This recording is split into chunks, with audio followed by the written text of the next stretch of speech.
Sushma, Sushma, I'm sorry to interfere. You are not audible. Sorry, Please extremely start. sorry. Please start. Good morning, everyone. On behalf of DY Patil University School of Pharmacy, I, Mrs. Sushma Patil, Assistant Professor in Pharmacology Department, welcomes you all. Today, we all are gathered here for a webinar on career opportunities for pharma graduates in clinical research. Basically, a clinical research as a whole, or some terminologies which are belonging to this particular topic are still new to India. However, it has occupied plenty of space all over the world. And now India is also becoming a hub for a clinical research.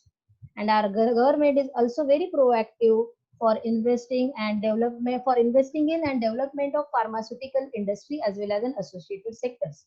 And on this note, it will be very profitable for all the students who are pursuing a graduation in pharmacy or those who are wishing to do so to hear the influential words from the experts in the field of clinical research, like our today's guest, Dr. Vinod Gupta. Sir has completed his diploma in pharmacy from an KMK college, that is Ramnani College of Pharmacy, Mumbai, and he has completed his graduation from an Saraswati Vidyabhavan College of Pharmacy, Dombivli. He is a master in pharmacology from an ICT, Institute of Chemical Technology, Mumbai, and he has done his PhD in pharmacogenomics from IIT Bombay. Currently he is working as an assistant manager in Tata Consultancy Services. He has proficiency in medical writing, and he has also worked with Cognizant Tech Solution. On an academic work front, he has worked as an assistant professor in Oriental College of Pharmacy as well as LH Hirandani College of Pharmacy, Ulhasnagar. He has also worked as a coordinator of placement cell in an IIT Bombay. Besides this, he has 10 publications to his credit. He has also presented several posters, and important to mark here are some of the posters in IPC, IPS, and Boston, USA. I will specially mention here that he has also served as a CS and GS during his alma mater, as well as he has also selected as a best alumni from KMK and best student council from an SWCP. Sir, you are the best foremost example which I can give to my students who are facing the balance, who are facing a difficulty to maintain the balance between an academics and co as well as extracurricular activities. Now, before starting with this session, I will request all the participants to mute themselves and they can post their questions in the chat box, which can be attended at the end of this session. Now, I will request our principal, Dr. Rakesh Somani, to share his view about today's webinar. Yeah, so thank you, Sushma madam. Good morning, one and all, and it gives me an immense pleasure to welcome our today's speaker, Dr. Vinod Gupta, whom I am knowing since his college days. Also, I am really happy to see a number of participants from different colleges across Mumbai, and not only across Mumbai, but also across different parts of Maharashtra. So I understand that the given topic is really a contemporary topic and very relevant as far as the career opportunities are concerned in the pharmaceutical field. So on behalf of DY Patil University School of Pharmacy in Navi Mumbai, I welcome one and all. Just to share a few thoughts that DY Patil University School of Pharmacy was established in 2019. We are now entering into the second year. However, in the very first year, the school has actually trying to establish itself, particularly in terms of activities in the entire field of pharmaceutical sciences across the city of Mumbai as well as in the state of Maharashtra. I request all of you to visit our website, that is www.dypatiluniversity.edu/pharmacy, which will really give a glimpse about what we have been doing into the School of Pharmacy since last 1 year and what are our future plans.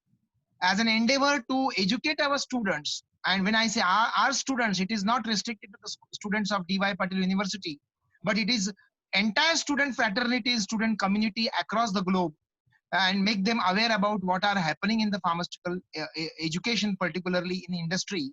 We have organized this webinar series. I am thankful to today's coordinator, Mrs. Sushma Patil, for organizing this event, and also really thankful to our speaker, Dr. Vinod Gupta. So I just hand over this session to Dr. Gupta to deliberate further. Thank you so much once again to one and all.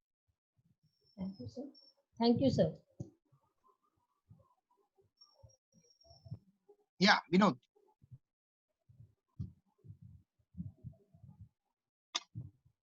Sir, you are not audible. Vinod, sir, please unmute yourself. Is it okay, Sushma Patil ma'am? Yes, Am I yes. audible enough? Okay. Yes. First of all, thank you very much, the management principal, Dr. Somani sir and Sushma Patil madam, for coordinating this excellent event, long awaited. And I would like to thank the technical partner, Sadakat, for making all this arrangement. I'm equally happy to present this on our lockdown period, basically. I would be happy to more interact physically with the student, but yes, the scenarios and the situations are such that we have to accept it. Before I dive into the session, I hope that all of you are staying safe and you are healthy as well, and you are combating this pandemic COVID-19. So with this, let us begin with today's session. I hope I'm audible enough before I continue. Yes. Yes, sir. Thank you so much for that confirmation. So today's topic is opportunities for the pharma graduate in the clinical research. I would say you one thing. You might have seen a lot of dreams when you have done your 12 that you might enter into MBBS seat or you get an engineering seat. But fortunately or unfortunately, you have to choose the pharma. Is it because the seats were not available in the medical college, or it is not available in engineering? And then finally you landed up into the pharma field. And now you realize that, oh, whether I made a right choice, whether my parents, those who are paying the fees, will it make worth being into the pharma field? So let me today take you through all the options that you will have in a future so that you will never regret that you have joined the pharma field. So I would always say that opportunities for pharma, there is an ocean. Sorry.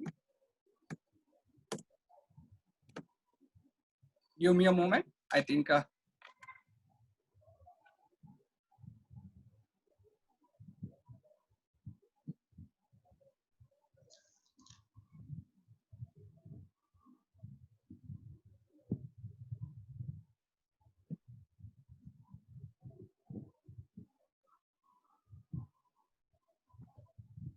bear with me for this technical issue. It's absolutely fine, sir.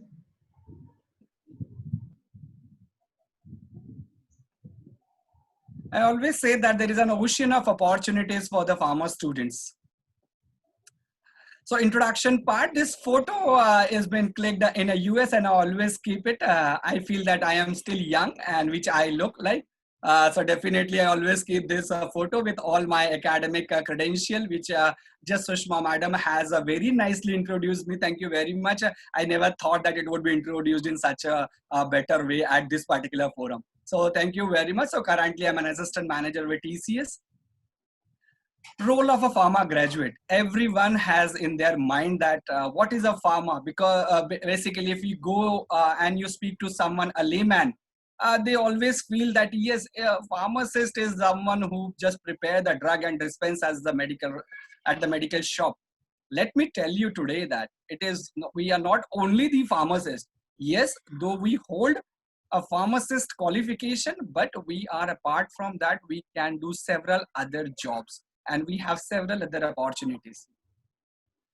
Because the drug, there is never, you might have seen this pandemic COVID-19. That means disease will come, there will be high demand for the drug in the market, there will be competition between the pharmaceutical company, and when there is a competition in the pharmaceutical industry, they require the pharma graduate.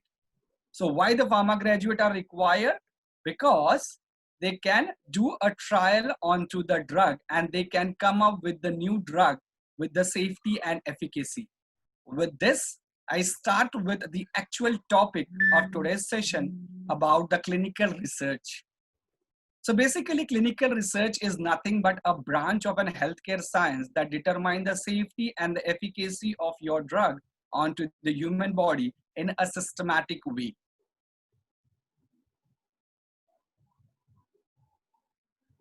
So clinical research is basically a stepwise banner. It is done in a phase 1, phase 2, phase 3, and phase 4, and the drug is there in the market. Let me clear a myth here. A clinical research is not a typical kind of a research that most of you might be thinking. It is not. It is basically a trial wherein we take up a drug and we perform various phases of a clinical trial onto the patients and the healthy volunteers. So let me come on to the actual topic, closer to the actual topic called as a clinical trial.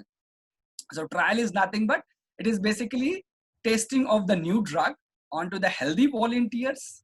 And when we test this drug onto either a patient or a healthy volunteers, we make sure that we are doing it in a systematic way, in an ethical manner, so that we preserve the right and the integrity of the patient. And when we do all this, we require a team of a doctors, scientists, a pharmacist, paramedicals, and a science graduate. So if you understand here, it is not only we who belong to the field of a clinical trial, but yes, we closely work with all those who are medical background, paramedical like us, and the BScs as well as the other science graduates. So you get an equal opportunity when you take up your career as a clinical research associate. You have to closely work with them. What was the outcome of a clinical trial? So whenever you think of any particular disease, you go to laboratory to make a particular drug. The drug is there in the market, and when the drug is there market, it reaches out to us, a consumer. So that is what the clinical trial is. But if I have to make you explain in a nutshell what is a clinical trial, let us understand a simple story. So the story begins with the coronavirus itself. So today we have that COVID-19 disease is there. We need to have a drug. So before we could have a drug in the market, we need to write certain documents called as a protocol. How are you going to dose the drug? Whether it would be intramuscular, intravenous, what would be the route of administration, what would be the dosing. You write certain thing on a piece of a paper, and now that piece of paper is called as a protocol. Once the protocol is finalized, you would like to finalize who is going to be an investigator, who is going to be the doctor, who is going to look after the coronavirus patient. And once you finalize everything, you are going to submit it to the health authority, basically a FDA or ICMR or a DCGI or a CDSCO. These are basically a regulatory agency. They look into your protocol and they finalize whether really this type of study is required and whether you are conducting it in an ethical manner. Once you got an approval from FDA, you start recruiting the patient. And once you start recruiting the patient and start giving the medicine, definitely you will get some data from the patient, whether he is getting benefited or whether it is having an harmful effect or a side effects. So you get some data. That data is entered into the data entered and review. And once you have a data, the next step is to analyze the data. And once you analyze the data, you want to showcase your study, your eureka kind of a thing to the entire community or to the medical fraternity. So basically you do a presentation and do a publication report writing. Once everything is okay, you submit the data, you submit the information to the FDA and they give you an approval and the drug is there in the market. So with this COVID-19 scenario, we are expecting by 15th August, we will have our first vaccine in our hand. So that clearly makes me understand that, yes, in a background, somebody have written the protocol, investigator might have got finalized, patients were already there, we have got the data, we are analyzing it, and definitely soon or sooner or later, by 15th August, we are expecting our vaccine. So this is what the clinical trial is. Now the question should definitely come in mind that, sir, do we have to play the role in all of this? Well, a very valid question. To answer this, let us move or let us dive into another slide. There are different domains in a clinical research. So I present this umbrella for you. It is not for the rainy season, definitely, but it has something in it. So let us try to understand in a simple way. I have a drug, I have a patient. When I give a drug to the patient, patient will definitely come up with me and say that, yes, I am getting benefited out of your drug. That means your drug is efficacious. And he will also tell you whether he has any side effects because of your drug. So that means your drug is safe enough. So when you have a data of safety and efficacy, and the team that manages this data are called as a clinical data management team. So it is called as a CDM. This is one of the option that you can choose after you complete your B Farm. Hope I am clear enough at this point of time. Yes, sir. Thank you so much for that confirmation. Once you have a data, imagine now, suppose there is a patient. I'm considering only one patient. I give him a dose and I withdraw 5 ml of the blood to check whether the drug is efficacious or not. When I withdraw 5 ml of the blood and when I look out for the parameter, there will be 100 parameters in the blood that I have to look into. Imagine now that one number is multiplied by 100. That means we have 100 patient, and for one patient you have 100 parameters. 100 multiplied by 100 makes to 10,000. That is a huge number. It's very difficult. Humanly, it is impossible to analyze such type of a data. So we have a team. What they do is they write this information in a crisp way and present in a beautiful manner to the regulatory authorities or to the FDA. And the team that analyzes this data and put it in a crisp way, they are called as a medical writer. That is MW. This is another option for you after CDM. Once the data is there, what to do with this data? As I said in the previous slide, we need to submit this data to the regulatory agencies so that we can get an approval to our drug. So the team that submit this data, the crisp data to the regulatory agency, they are called as a regulatory affairs. That is RA. That is a third option that you have in the clinical research field. All good for me till this point of time. That means I have a data, I have written it, I have submitted, and now regulatory authorities have given me the permission. Does the job of the pharma company gets over here? So to answer this, no. Now the actual job begins here. Once the drug is there in the market, you do not have a control on any of the population. Whenever they take the drug, whatever the side effect they come across, how are you going to monitor that? That is the important requirement from an FDA, from the pharma company. So every pharma company has a team that looks after the safety and the efficacy of your drug, and the team is called your so lovingly field called as a pharmacovigilance, that is PV. So dear students, let me tell you here that these are basically 4 pillars of clinical research. The clinical trial, the data you get, the medical writing, regulatory affairs, and the pharmacovigilance. And you should focus on getting job if you want to pursue your career in the clinical research in either of this field. But nevertheless, do not get disheartened if you do not get in any of this domain or any of this pillar. I have several other options and opportunities for you in a successive slide, which will tell that apart from this, there are so many other fields which are ignored or not been highlighted by most of the members. So let me come on to the other domains. But before that, the question definitely would have come to your mind.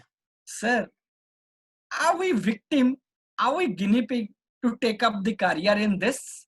Are we made for it? So to answer this, let me tell you that since you are in a first year, you will definitely move into the second year. You are into second year. You will be some of those who are there online are in third year or a final year. Let me tell you that in an entire 4 year of your career in a college, You might have read several books. Fine. Now, I call the pharmacist or the pharma graduate as to be perfect blend. When I say a perfect blend, let me give you a couple of examples. We read KD Tripathi, which is a medical pharmacology book. That means we are at equal par with the medical student like MBBS, BAMS. If you regret that you could not join the medical, definitely you are reading the book. At least you learn 20% of their syllabus. You regret that I am not a pharmacogenetics, or I never learned the genetics. I am more interested in DNA, RNA. You read the book called as a Satya Narayan. It's a Bible. You will read that. If you feel that I am very good in convincing people and making the stories and all, and then you thought that at some point of time I would have been a lawyer, believe me, when you are there in the final year, you will definitely have to go through a book called as a Kuchikar. So this is basically a law language. So in a nutshell, when I say a perfect blend, I mean to say that you have a knowledge of a pharmacology like a medical student. You read a chemistry, that is Wilson Giswold, which is at the level of an MSc students. And then you learn a law language as well. And then you are the heart of the pharmacy when you read a book called as a Brahmankar, Jaiswal, as well as Lackman, which is nothing but the pharmaceutics. So when you have all this knowledge, why not to apply that knowledge? Why not to compete with the medical student or the medical doctors when you share your knowledge? I'm not limiting myself here. Apart from reading all these books and understanding, don't you realize that within that 6 months, that is within a semester, you have to face the practicals? You have to have Viva every time. You have a periodic exams, and then within a 6 months, you have to face the semester. Can you imagine the amount of the stress that you guys are handling? And that is what is expected from you when you join the pharmaceutical or the clinical research industry. So I always say that we are the perfect blend, because whatever we read, the practical, Viva, periodic, and the semester that exam we appear, what comes out of this heat is nothing but the pharma graduate. I hope you are able to understand why the field is for us. Yes, sir. Yes. Moving on to the domain now. The 4 pillars. So let me just quickly tell you what this CDM is all about. CDM is nothing but whenever we think of conducting any clinical trial, we need to first make an arrangement. So when I say an arrangement, we need to finalize the doctor, we need to have an hospital, we need to have a certain forms ready so that it is the moment you start giving the drug to the patient, it is all recorded. Because in a clinical research industry, there is a thumb rule that whatever you do should be documented, and if you have not documented, it is considered to be as not done. Apply this rule to in your real life as well. Whatever you do in your daily life, make a mark, put things to do the list, and record it whatever you do in your daily life. So CDM basically comprises of the 3 particular subdomain, I would say: the setup team, the conduct of the clinical trial, and the closeout team. The setup team is they prepare, they make the site available for conducting of the clinical trial. They prepare the ECRF. You might have seen the word called as a CRF. That is nothing but the case report form. You don't have to be bogged up by this word, and don't worry that, oh, I'm not aware of this or whether this field belongs to me. No, definitely when you join this, definitely everything would be taught to you. There would be a training imparted to you. So don't get worried of this jargon word called the ECRF, SAE. Don't worry about all this. So what is CRF is? In a short, I would like to explain it. When you conduct any clinical trial, you know certain parameters has to be recorded. Suppose a diabetes study is there, so you are going to record the before fasting, that is a fasting, and after food, you are going to record the data. So you have that field in your report form, wherein whenever the patient comes to you, you are going to record the blood sugar level of that patient. So the setup team basically involved in documentation part of it. Then we have second is the conduct of the clinical trial team. So what they do is whenever you give a drug to the patient, definitely no drug is safe. Definitely the patient will come to you and will tell that they have a serious adverse event or an adverse event. So the team that manages this serious adverse event of that patient, they are involved in the conduct of the clinical trial team. And once the clinical trial is completed, that means within a year, within a 2 or a 3, what you do is you close out that site wherever the hospital that you have already engaged for a clinical trial.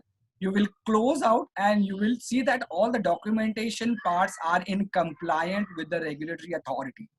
So CDM guys, do not think of CDM being only managing the data. It is not a computer job wherein Excel sheet will be provided to you. You have to enter the data. It is beyond that. You are involved in setup, conduct, and the closeout of the clinical trial. So those who are very good, for whom this field belongs to. Now that is another question that should come to your mind. For whom this field belongs to? So this belongs to those who are very particular. They are very keen in looking at a minute details, a clinical data management option, and the opportunity belongs to them. Coming on to another medical writing. So if you think that you are creative enough, you could not enter into the architecture background and you have a different way of thinking and writing and putting the thing in a crisp manner, then let me tell you, you belong to this particular field. That is a medical writing. So medical writing, if you see, has a 4 subdomain or category wherein you have a regulatory writing, you have a scientific writing, you have a medical marketing, and you have an academic writing. Before I start explaining your regulatory writing, let me give one-liner answer to another 3 category. Scientific writing. I hope that you might be visiting your library and you might have seen some journals which are available in your library, not now, but definitely when before the pre-COVID era. So you might have seen certain journals are there and the articles are there in that journal. So the team that writes that article are called as a scientific writers because they present the data to the scientific community and to students like us. The third category is a medical marketing. Medical marketing is basically, it is not a medical representative job. Let me clear to you at this point of time. Medical marketing is whenever the new drugs comes to the market and when you present this information to the doctors in your community, in your society, and at last to a national and the international level, and try to showcase what is a positive and what is a good effect of your drug. That field is nothing but a medical marketing. And if you have a pleasant personality, if you can convince, if you can communicate, if you can convey your message, my friend, the field belongs to you. That is the medical marketing.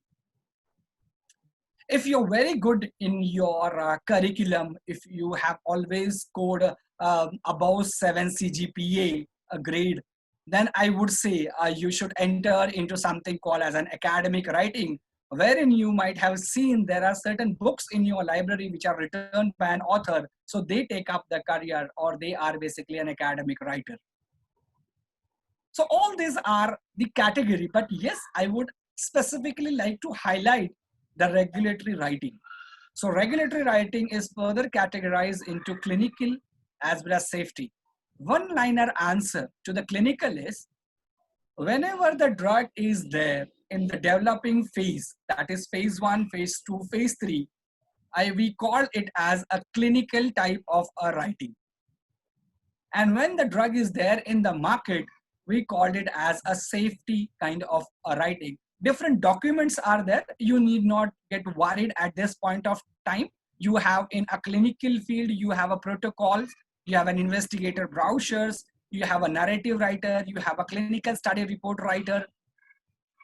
In a safety, you have a DSUR, you have a PBRAR, you have an RMP. Let me tell you, my dear friends, this individual document, protocol, IBs, DSUR, PBRAR, whatever it is, if you pursue your career in any one of this document for at least for 5 years, you will be master in it, and then you will fetch a handsome salary if you take up your career in any of this writing field, whether it is a clinical or a safety. Coming on to the third pillar or the domain of clinical research, regulatory affair departments. Affair, so yes, people are happy to hear this word affair. Affair is nothing but it is an engagement. So when you have an engagement with a regulatory department, I would say basically then FDA, DCGI or a CDSCO. So you have a two type of an affair. You either you have an internal affair or you have an external affair. So internal affair within the college, and external affair when you have an outside the college. So just to put some a flavor to my presentation. So internal, let me come to the actual point. When I say an internal, when the drug is in a development phase and when there is a documentation or an approval required within the team or within the company itself, it is called as a regulatory affair internal department. And when you want to submit the data or the information to the FDA or to the external agencies, that is called as an regulatory affair external department. So basically, when you want to have a new drug in the market, that is a new drug application, definitely you look out for an external. So externals involves a lot of traveling job. However, internal is within the organization itself. So you will see at the bottom, I have written Brazil, Russia, India, China, Mexico, South Korea, Turkey are rapidly growing. So we require a lot of associates or the pharma graduate to take up their career as a regulatory affair so that we can reach out to all other countries so that the drug is available. Yes, most of them have a doubt in the fourth pillar, that is the domain of pharmacovigilance. Sir, is it a job of a call center? Because it is mentioned that you have an active voice processing and the passive, that is a data entry. So let me clear a myth again here that it is not a call center job. We are equally qualified, holding a pharma degree. Definitely, there is something beyond that we have to play a role in it. So what this PV or active processing is all about?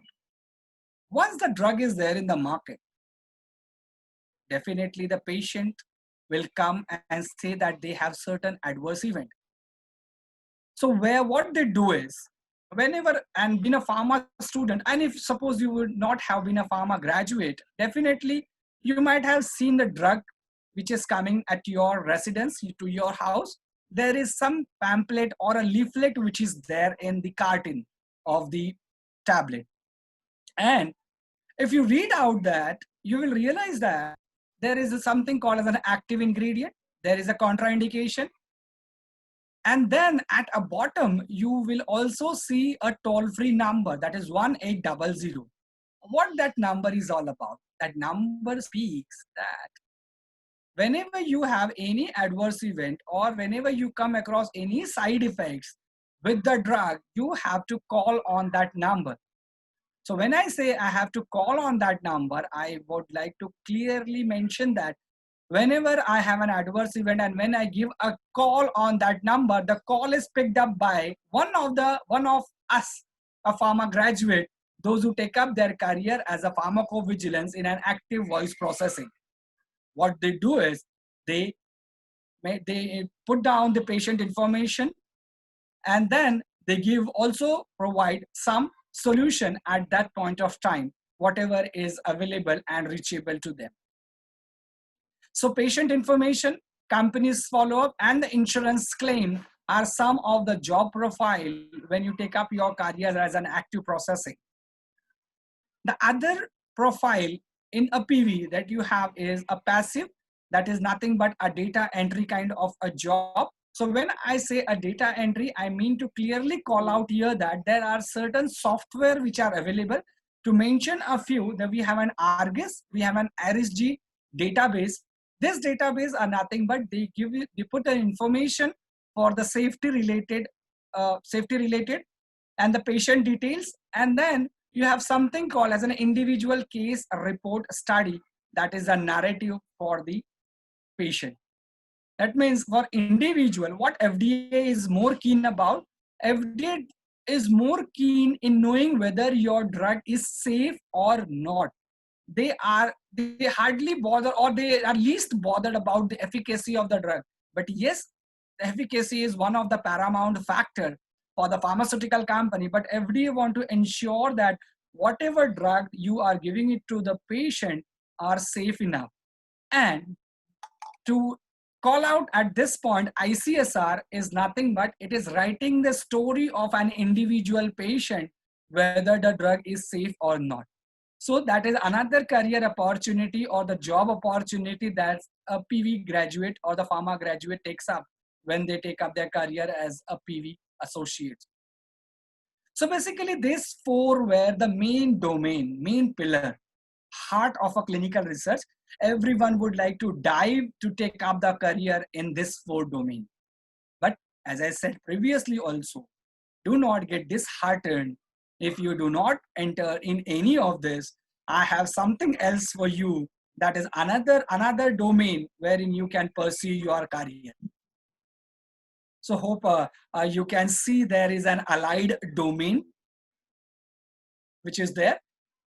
So allied domain basically comprises of your data publishing. Let me give you one-liner answer to all this other domain. What do you mean by a data publishing? Whatever document has been written, that has to be in a proper format so that we can submit it to the regulatory authorities. And I'm sure that you might have heard the word called as an ICH, that is International Conference on Harmonization. So that harmonization is nothing but is in harmony. So whatever data or the document that you submitted to the regulatory authority should be in harmony. That means it should be same across all the countries. So the team that manages this document are called as a data publishing team. Coming on to the second allied domain, that is eTMF, that is e-trial master file. Now, let's try to understand. Whenever I conduct a clinical trial, I have almost 50 to 70 documents that I need to submit it to the health authorities, basically an FDA. So when I say 50 to 70 documents, can you imagine the number of the pages that we need to submit? So before we have that electronic media, generally, it was submitted in a hardbound copy, and the number of the pages would vary somewhere around 25,000 pages to 50,000 pages. But thanks to this digital world, wherein we have all this media, we can submit electronically.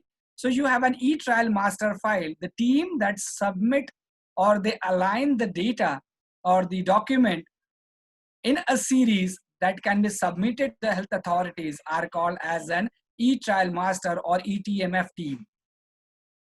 I'll come back to this medical tourism. Let me continue with the another, that is SAS programmer. SAS programmer is something which is an upcoming field, fetching good salary.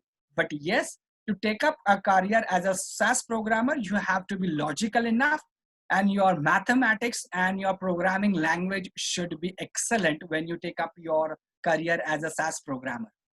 So SAS programmer is nothing but it is compiling the data and presenting it in a crisp way. It is as good as this information is aligned with the medical writer.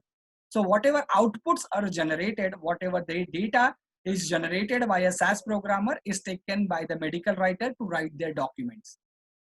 Coming on to the coding. That is the fifth allied domain. Coding is something which a pharma graduates are more close to, because we know what is a disease. We know what the drug has to be given for that particular disease. But what is the coding is all about? Coding is nothing but the coding, this programming and everything. Coding is, suppose you have one particular disease, or suppose you have one particular condition called as a fever. In India, it might be fever. In Australia, it would be high body temperature. Or in US, it might be a pyrexia. So at a different nation or a different country, you have a different word to the same condition. What we do is we have coded this particular condition, and that coding is done into one particular dictionary called as a MEDRA, that is nothing but Medical Dictionary for Regulatory Activities. So as you have an Oxford dictionary for your normal words, you have a MEDRA dictionary which is available for all the disease as well as the drug that are available. Coming on to the medical underwriting. So what this medical underwriting is all about. I'm sure that you might not have an insurance, but your parents definitely have an insurance, a medical insurance. So everyone is speaking now, do you have a health insurance? Do you have a medical insurance? Suppose you get admitted to the hospitals. When you get admitted to the hospital, you can go for a cashless and everything. Now, where the role of the pharma graduate comes when we speak about the medical underwriter. So let me tell you how it is. Suppose I am suffering from malaria and I'm been admitted to the hospital. I was admitted to the hospital. I have a medical insurance. I claim for a medical insurance wherein doctor have given me a chloroquine. They have given me a quinine sulfate. And apart from, they have given me X drug, which was not related to my malaria. And all these bills were submitted to the health insurance company. Suppose the health insurance company is ICSI. So when they scrutinize this document, they realize that yes, Vinod was undergone a malaria infection, and then he has been prescribed quinine. He was prescribed chloroquine, which was perfectly okay. But what about this X drug? This is not related to his condition. Whether Vinod has purposely asked the doctor to mention that particular drug so that he can fetch a good money from the health insurance company. So what they do is they reject that extra medicine, that is X medicine that was prescribed to me. Now, that raises my eyebrow. Who has rejected this claim? Then I realized that it was no one but a pharma graduate like me who knows that this X drug was not meant for malaria, but it was purposely added to my prescription list.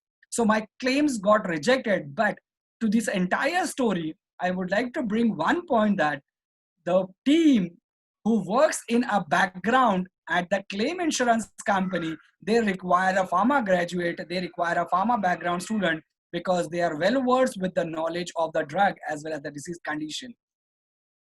So that is another opportunity that we have as a medical underwriter. Do not get confused with medical writing and with medical underwriter. Medical writer is someone who looks after the regulatory, scientific, academic writing. However, medical underwriter are someone who looks after the insurance company. Hope this is clear at this point of time. Definitely, I'm sure that there will be a question I'm going to take at the end of the session. Let me come on to the medical tourism. Sushma Patil ma'am, do I have a time? Or yes, sir. Yes. I do have time. Let me know if I am running out of my time, so I can Yes, quickly move. Yeah, sure. Yes. Coming on to the medical tourism. Now, this field by 2030 is something which is very lucrative and high earning, high profitable. When I say high earning, high profitable, I would like to clearly call out this medical tourism. Suppose, again, a small story for you guys. Suppose I am a resident of an US, I stay in US and I have a 10 lakh of medical insurance. But I came across one accident, or not an accident, but I came across an illness wherein they are charging me 8 lakh rupees for my critical illnesses. If I'm staying with my family, with my spouse, with my daughters, and then with the 8 lakh, from the 10 lakh, if suppose 8 lakh is gone, I am remaining only with 2 lakh rupees to survive for the entire year. So what I do is I try to find out the cheaper option or the better option, but in another country. Suppose I look out for that same illness, I look out in India, I realize that the cost of the treatment is 2 lakh rupees and the traveling will involve 1 lakh more. So that the entire disease can be treated in a 3 lakh package instead of at the 8 lakh which US is charging me. So what I'm going to do is I'm going to travel onto the medical visa, saying that I'm having this particular critical illnesses. I'll get my treatment in India. I'll save my 5 lakh rupees. And at the same time, when I come to India, I will try to explore India as well. I'll go to several other places, the best places that we have in India. So I can move around it so that I can tour in India as well. That means apart from getting treated for my medical illnesses, I'll tour this, and definitely that is a medical tourism. Where do we play a role now? Sir, everything looks fine for me, but where do I stand? So I said that we are a perfect blend. We have a medical knowledge, we have a drug knowledge, we can connect with the doctors in India, as well as we can connect with the patient, those who are there abroad in other countries. We can act as a good liaison between them, and we can get on board them in our country, get them treated, and we can deport them again back to their country. So this is involved a teamwork basically, and that is what the medical tourism is all about. There are several websites. You can go into that website and try to understand during this lockdown period what the medical tourism is all about. So was I clear that at this point, that apart from the 4 pillar, what always people are talking that I have to do a CDM, I have to pursue a PV, medical writing, regulatory, you have several other options available in front of you that you can pursue your career. Hope I was able to put something in your bucket so that you can understand. Yes, sir. Well, apart from that, if you love to travel, not in this COVID scenario, definitely. If you love to travel, and if you have ever thought that, sir, I would like to travel by airways, I want a luxury life of a 5-star hotel, I want someone to escort me at an airport with a red carpet and everything, definitely I would say that the clinical operation is something which you can take up your career as. This is called as a clinical research coordinator, clinical research associates, and the auditor and inspector. Basically, what this role is all about, they travel to the site. Whenever there is a clinical trial visit conducted, these people travel to that location. They see that whether the clinical trial is conducted in an ethical and an efficient manner. So this is what the clinical operation role is all about. So yes, I say that there is an ocean of opportunities. You have clinical data management, you have a career to pursue in a medical writer, you can take up your career as a medical writer, you can take up your career as a PV, as a TMF or a SAS programmer, data publishing, coding, medical tourism, and several others. Okay, guys, that was the opportunities. Now question is, am I ready for it? Does everything belongs to me? So what all qualities that was expected from you? Key attributes, I say that. Teamwork. So pharma graduate. Always we are working in a team only. Whether it is a completion of journal, whether it is a sharing of the product from the chemistry lab, whether it is sharing of any ointments or any preparation from the Sotix lab, whether it is sharing the TS, that is transfer section of leaves or anything in a pharmacognosy lab, or whether it is sharing the tissue in the pharmacology lab. So we always show a tremendous teamwork, and whether it is an RX, whether it is a college function, whether it is an event, whether it is a mass bunking, whether it is not to attain Vinod sir's live session, it is all teamwork. I'll tell you that this teamwork is what is expected from you in the organization when you take up your career as a clinical research. Because this team, you cannot do it individually. It's not a one-man show. It is a teamwork. So that effort is expected from you. And I'm sure that if I have to give you a rating on this teamwork, 10 out of 10 for all the pharma students. Communication, written, and the verbal. Oh, people might be thinking, sir, do I have to be very influential? Do I have to be very strong in my communication? I say no. I say no.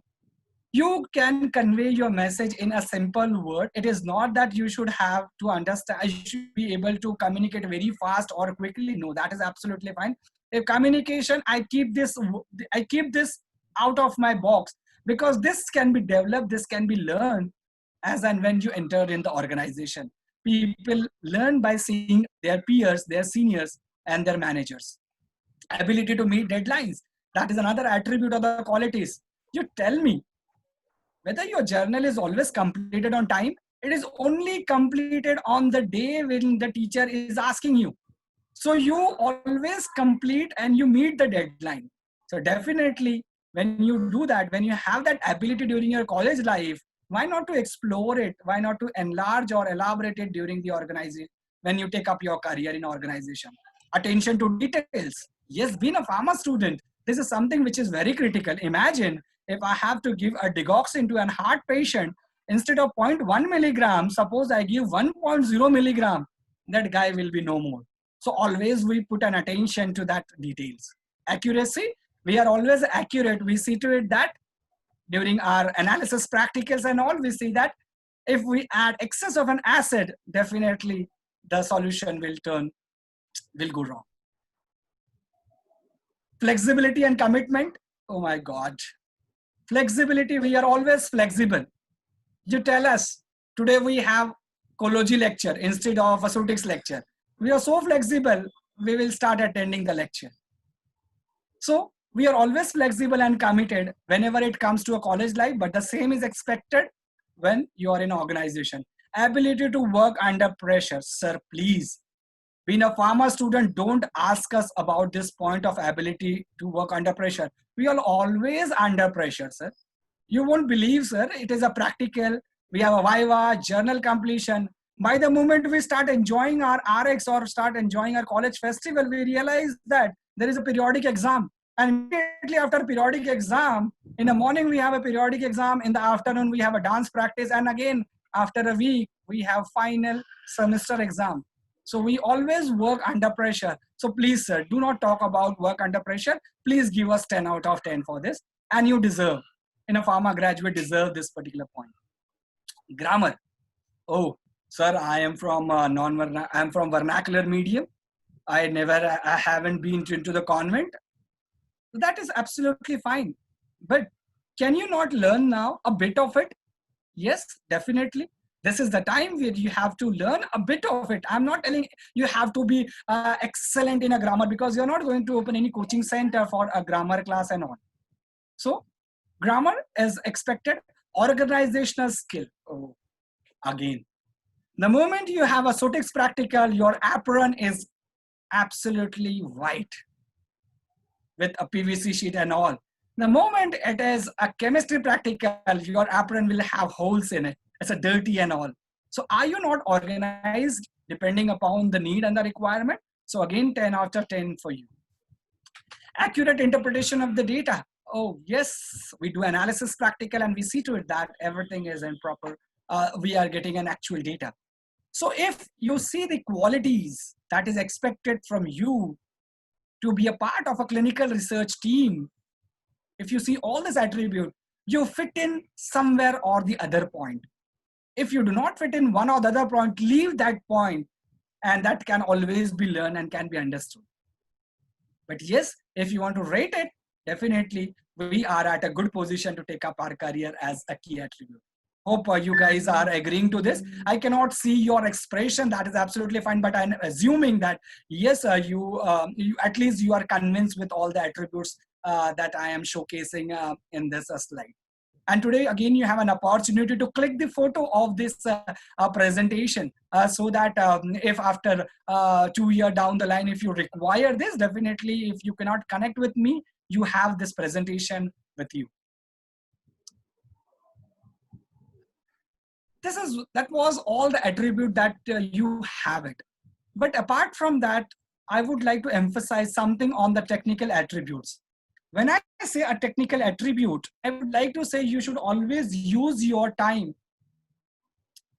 during this lockdown period. And if you have not been in a lockdown period, definitely you should have an understanding of what is an Excel, what is a Word, what is a PowerPoint, basically a Microsoft Office. you should at least have an understanding of computer language called as a C++, Java, Oracle. This is not tough language. Huh? Believe me, if you think that you are being in a pharma and you cannot learn it, it is only your willingness will drag you to understand and to learn this particular languages. And I would also like you to just read out from the Google how to write an email. It is not writing on something on a WhatsApp, but definitely how to write an email will definitely attract the attention of the interviewer or your manager, and that you can acquire during your college days. No one will teach you, definitely. No one is going to teach you, and do not join any course for that as well. Do not cuff out money spending 10,000, 15,000 for only understanding what the email writing is all about. It is all there. It is all available on a digital media, digital source, on a Google and a YouTube. You have to take a time of your comfort zone, and you have to understand how the emails are returned to the friends, how the emails are returned to the bosses, how the emails are returned to the regulatory authority. All the sample text are there. So I want you to acquire that attributes of email etiquettes, telephonic etiquettes. Hello, how are you? Hope you are doing well. All these are nothing but sounds when you talk very politely. When you ask about someone, that is what the telephonic etiquette is all about. It is not talking to your friend, but talking to someone who is, yes, senior and experienced. Because that shows that, yes, you are ready and you're prepared for the organization or to be absorbed by the market. Personality development. When I say a personality development, it is not that cutting proper hair, wearing a dress and everything. It is not that, but you should be presentable whenever you go for any particular interview and all. So apart from the attribute that you have acquired during your college days, I would request you utilize your time judiciously and try to undergo all this, try to acquire all this attribute that would be an added feather to your cap, I would say.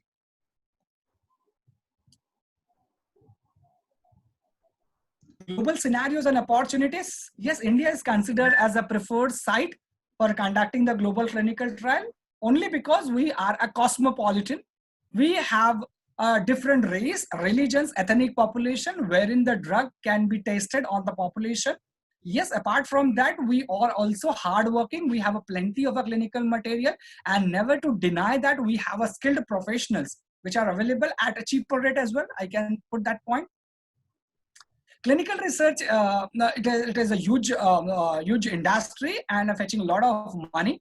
Plenty of opportunity with various job prospects are offered by an MNC. I have a list of the MNCs which I'm going to share. You can always click the photo for the same. But yes, if I have to say that global scenarios and opportunity, we have a tremendous opportunities when you come out of your institute of your college. Definitely, you will never be a barehanded.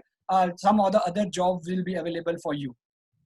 So the career opportunity, you can join the pharmaceutical companies, which is nothing but a heart for the pharma student and a dream for every pharma graduate to join the pharmaceutical companies. Apart from that, you can join any training research institute, or when you have the pharma background and everything, you can join the CROs like we have Quintiles, we have Zero, we have a BPS like TCS, we have a TCS and a Cognizant. You have a site management organization.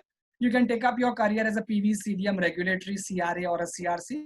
You can also join a central drug laboratory, diagnostic laboratory, which is under the government of India after getting graduated in a pharmacy. Other opportunities apart from this, you can join any advertising agencies. When I say an advertising agency, sir, do I need to write a blog for the paper? I would tell that yes, it is the same.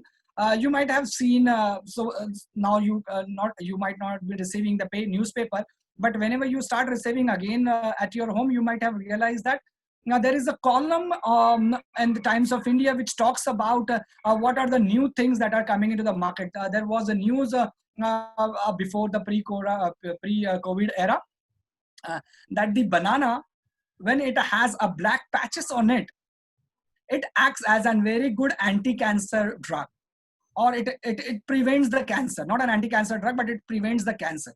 So that is something which is interesting, and from where this knowledge has come. Someone like as a pharma graduate has written that blog or written that article from some or other clinical trial information. That is nothing but an advertising agencies.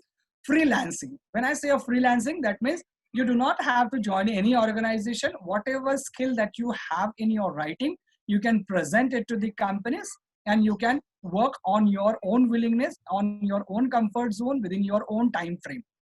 You can work as a scientific press, and you can act as a medical communication. So these are several other opportunities that lies in front of you once you are graduated and once you have a fair enough knowledge of a clinical research. So designation and the growth. So when you take up your career as a clinical research guy, irrespective of whether whatever domain it is. So just to highlight one particular domain, suppose you joined as a clinical research associate, you will within 2 years, senior clinical research associate within 2 years. So consider it to be a step of 2 to 3 years.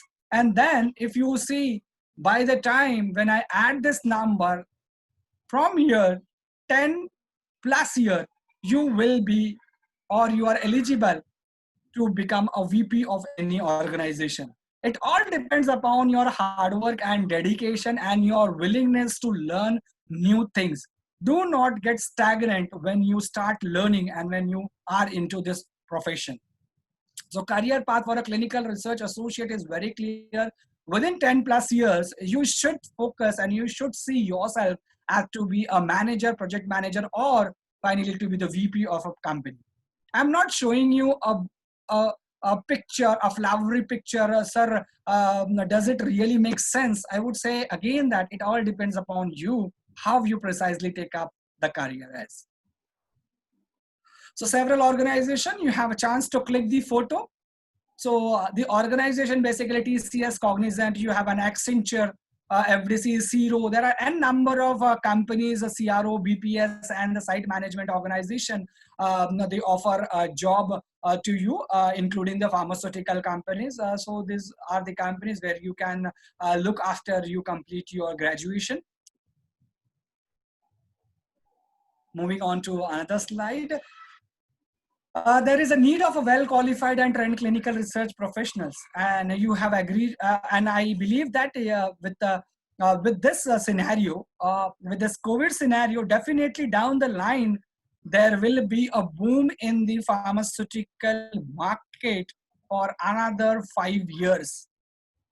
And if you see the stand of an India, we are at this strong position because we are still stable, and most of the drug that has been supplied or exported to the other country is from India.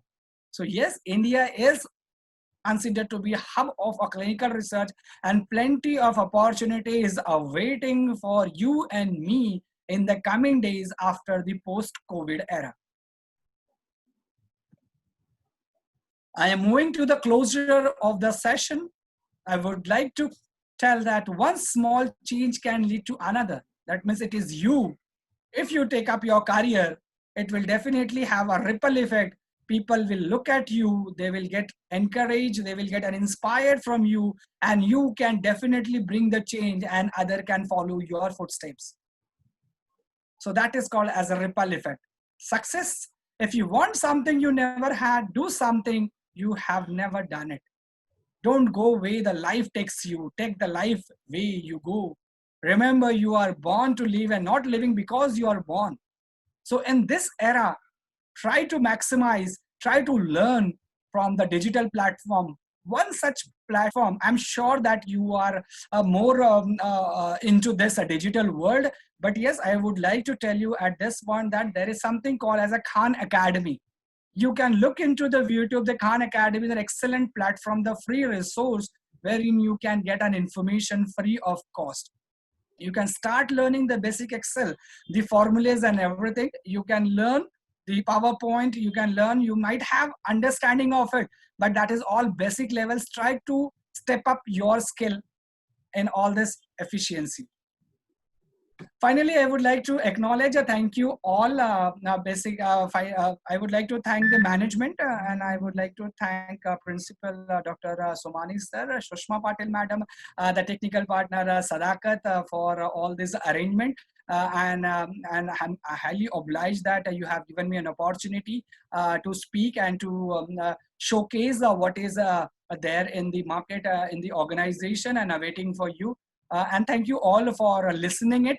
I'm sure that there will be definitely a lot of question, but only because of this distance, social distancing or the digital distancing, we are not able to take up all of them. But definitely, I will be happy to answer a couple of them. These are a couple of my photos where I am been meeting with so many people. Yes. The question and answer, you will see my contact detail is also there. So I am never scared of sharing my contact details. But the other point I would precisely want to highlight that this is not a hotline number. So you cannot call me anytime. So I would like to tell you at this point, I'm available after 7 because I have my office work. So I work from 9 to 7, and after 7:30 to 9 o'clock, that is 1.5 hours, I have dedicated to all those who wants to talk to me. I am never live onto the Facebook, but yes, you can always drop me a WhatsApp message. This is my WhatsApp number, and you can always drop me a mail. That mail is something I would always prefer because that remains for a lifelong in my inbox. Definitely, I would be happy to quickly answer on a WhatsApp as well. But yes, again, I'm repeating my word of a caution that this is not a hotline number.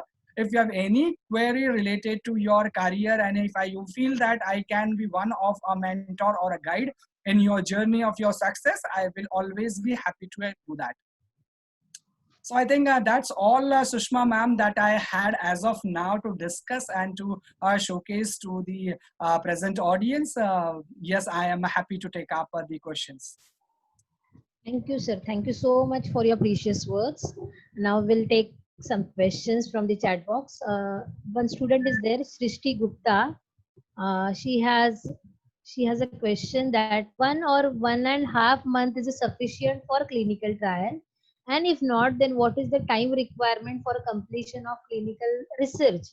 I think she must be saying clinical trial. Yeah. Hi, Srishti. Vinod sir, yeah. So let me answer your question that the clinical trial basically takes at more than 1 year for phase 1, phase 2, and phase 3. Now, when I say to this COVID scenario, now this COVID scenario is really an exception. This is the first time in our life we have seen that it took only 1.5 or 2 months for a clinical trial and for the drug to be there in the market, only because of this pandemic effect. Otherwise, it generally takes 1+ year to conduct a clinical trial and to get the drug into the market. And I would say not the drug in the market, but it is completing one phase of a clinical trial. As such, we have 3 phases which take almost 5 to 6 years of the time for a drug to come into the market. But for this COVID or for the COVID vaccine, definitely, yes, it took 2 to 3 months for the drug to be there in the market. Yes. So I hope I have answered your query, Srishti. Otherwise, you can always connect with me on my mobile number. Yes, so Srishti, that is just because of the pandemic situation and the emergency which we are facing. So next question is, give some more information about the medical tourism. Wow, who is this guy? I'm not sure. The name. Can you spell out the name, ma'am? There is no name as such. Galaxy Tab A. I don't know. Pratiksha Patil raised a hand. I think Pratiksha was there. So Pratiksha, excellent question. Medical writing, medical tourism, definitely. What I would say, Pratiksha, there is a Jigyasi. Name of a guy is Jigyasi. He is one who is a pioneer of medical tourism in India. Definitely, I can connect with you separately because I am working on this project from last 2 years, and that project is there in the pipeline. But I am looking out for the pharma graduate who can join with me to take up the career of a medical tourism. But because of this pandemic, I have to stop that project as of now. But yes, Jay Jigyasi is the one who is there on the LinkedIn. You can read and you can watch his video what the medical tourism is. Pratiksha, I hope that is okay as of now. Can you raise your hand as you have done it earlier? Okay, okay. Another question, ma'am, please. Sir, just tell me about drug and clinical trial rules 2019 under which Remdesivir is granted. It's by Mahesh Patil. Under which the drug is granted? Shall I repeat the question? Yeah, please, The please. drug and clinical trial rules 2019 under which Remdesivir is granted. Patil, definitely there is no rule which is still there in the Drug and Cosmetic Act by which they have granted. I said to you, this is an exception. This is really an exception to the existing drug and cosmetic rule. They are just bypassing all the rule for this particular to combat this pandemic. Yes, so again, it's a pandemic situation and the emergency, and this is simply a repurposing. What we can say is under that particular condition, they must be granted this. There is one more question, sir. Tell us something about ANDA from Praveen Jagtap. Can you repeat this? I've just missed you, ma'am. Can you repeat it? Tell something about ANDA and how it benefits. ANDA, sir. That is abbreviated new drug application? Yes. Yes. Oh. Jagtap, you are going into the details of what the clinical trial is all about. And this session would be too short to explain you what that abbreviated new drug application is all about. And so let's connect this offline, Jagtap. You have my number. We can have a short talk of 15 minutes to explain you how it gets benefited to the entire society and what is the process of an ANDA.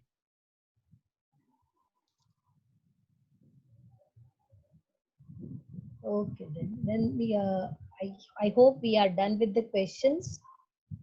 Yes, there are no more questions, sir. Okay, so sir, I must mention here that the way you explain the processing of clinical trial and the concepts under the umbrella of clinical research was just fabulous.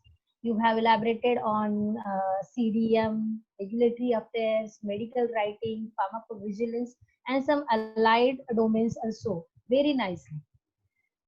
The guidance for the students about how to identify the career interest at the right point of their life, and what qualities they should have, how they should prepare for the industry. That is what I'm delivered by you in this session in such a friendly way. So, sir, what I can say is just thank you so much for spending your precious time for us and brief us about the tremendous scope for an pharma graduates in the field of clinical research. Thank you, sir. Yeah. Before we disconnect, ma'am. Yes. To all those who are there online, let me tell you one thing, that I'm expecting most of you to take up your career as a clinical research. And when you join the clinical research firm, and if you see me around you in your company, do tell me that, sir, we attended your session during COVID-19. I would be very happy and delighted to talk to you. Yes, sir. Take care, be safe, take care of your family, keep a social distancing, what Modi ji always been conveying to us, and be safe, take care of your family, and remain healthy. Thank you so much for listening it very patiently. You have no options to listen it patiently, but yes, thank you so much, and have a great weekend and the day ahead. Thank you very much, Sushma ma'am. Thank you very much, Sadakat, principal sir, and the management for the opportunity to talk to the students. Thank you so much. Thank you, sir. I'm also grateful to our principal, sir, and DY Patil University for providing this platform. I would also like to thank our audience for the day, Neha Sharma ma'am, Sadakat sir, and Bhagyashri Dom, who has extended their support to me for arranging this session. On this note, I will conclude this session. Once again, thank you all of you. Bye and have a great day. Thank you.